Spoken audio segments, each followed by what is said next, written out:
নমস্কার বন্ধুরা, আমি মৌ আর মৌ কিচেনে তোমাদের সবাইকে স্বাগত জানাই। আজ আমি তোমাদের সঙ্গে শেয়ার করব আলু দিয়ে পাঙ্গাস মাছের ঝোলের রেসিপি। আর এই মাছটা খেতে ভীষণ সুস্বাদু, গরম ভাত কিংবা রুটি দিয়ে খেতে ভীষণ ভালো লাগে। রান্নাটির জন্য প্রথমে আমি মাছের পিসগুলো ভালো করে আগের থেকে ধুয়ে নিয়েছি। এবার ওই মাছের পিসগুলির মধ্যে দিয়ে দেব হলুদ গুঁড়ো, লঙ্কা গুঁড়ো আর সামান্য লবণ। এগুলো দিয়ে ভালো করে মাছটা আমি মেখে নেব।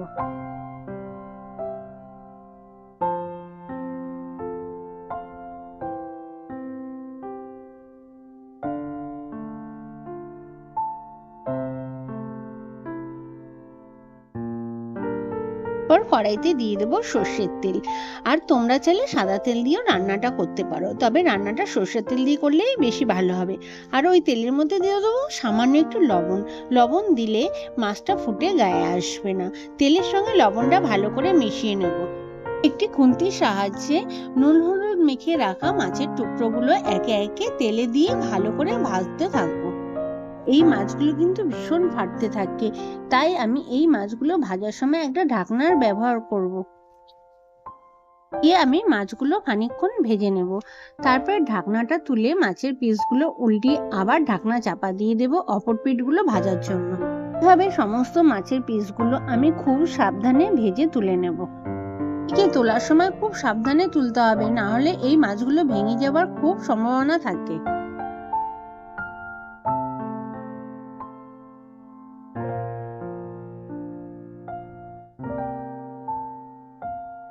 খুন্তির সাহায্যে মাছ ভাজার তেলটা একটু পরিষ্কার করে নেব।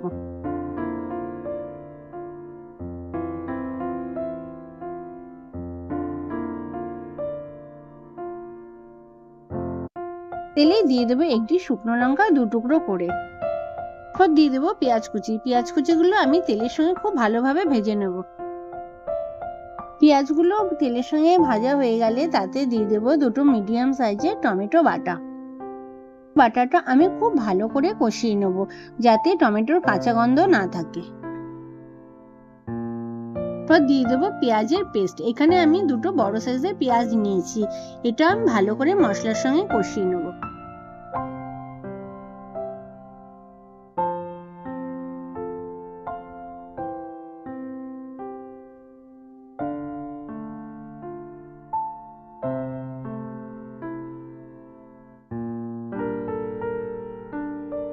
এবার দিয়ে দেবে একসঙ্গে পেস্ট করা আদা, রসুন আর কাঁচা লঙ্কা। তো মশলা ভালো করে কষিয়ে তাতে দিয়ে দেবো স্বাদ মতন লবণ। দিয়ে দেবো রঙের জন্য হলুদ গুঁড়ো, আর ঝালের জন্য দিয়ে দেবো লঙ্কার গুঁড়ো, আর ঝোলটা যাতে একটু সুন্দর হয় তার জন্য দিয়ে দেবো কাশ্মীরি লঙ্কার গুঁড়ো। তো মশলা ভালো করে আমি কষিয়ে নেব।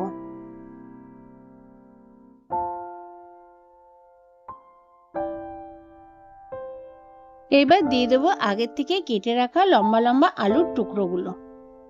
তাহলে আলুগুলো আগের থেকে নুন হলুদ দিয়ে ভালো করে ভেজে নিতে পারো। মশলাটা আমি খুব ভালো করে কষাতে থাকবো আর অপেক্ষা করব মশলা কষে যতক্ষণ না মশলা থেকে তেল বের হবে ঠিক ততক্ষণ পর্যন্ত। থেকে তেল বেরিয়ে গেলে তাতে দিয়ে দেবো পরিমাণ মতো জল। এখানে আমি নর্মাল জল ব্যবহার করছি, তোমরা একটু উষ্ণ জলও ব্যবহার করতে পারো। ঝোলটা ভালোভাবে ফুটে উঠলেই তাতে দিয়ে দেবো আগে থেকে ভেজে রাখা মাছগুলো। একে একে সমস্ত মাছের পিসগুলো ঝোলে দিয়ে ভালো করে ফুটিয়ে নেবো। এই মাছগুলো ভাজার সময় ভীষণ ফাটে বলে অনেকে আবার এই মাছগুলো না ভেজেই রান্না করে। মাছগুলো ঝোলের সঙ্গে মিনিট 10 ভালোভাবে ফুটিয়ে নেব।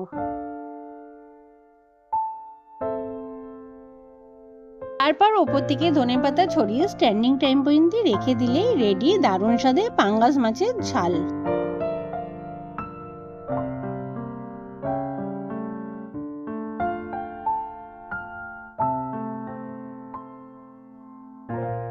সঙ্গে আমার বন্ধুদের জানাই অসংখ্য ধন্যবাদ। চ্যানেলে যারা নতুন বন্ধু, তোমাদের যদি আমার এই রেসিপিটা পছন্দ হয়ে থাকে তাহলে আমার চ্যানেলটাকে প্লিজ সাবস্ক্রাইব করে দিও, আর তার সঙ্গে লাইক, কমেন্ট আর শেয়ার করতে কিন্তু একদম ভুলো না।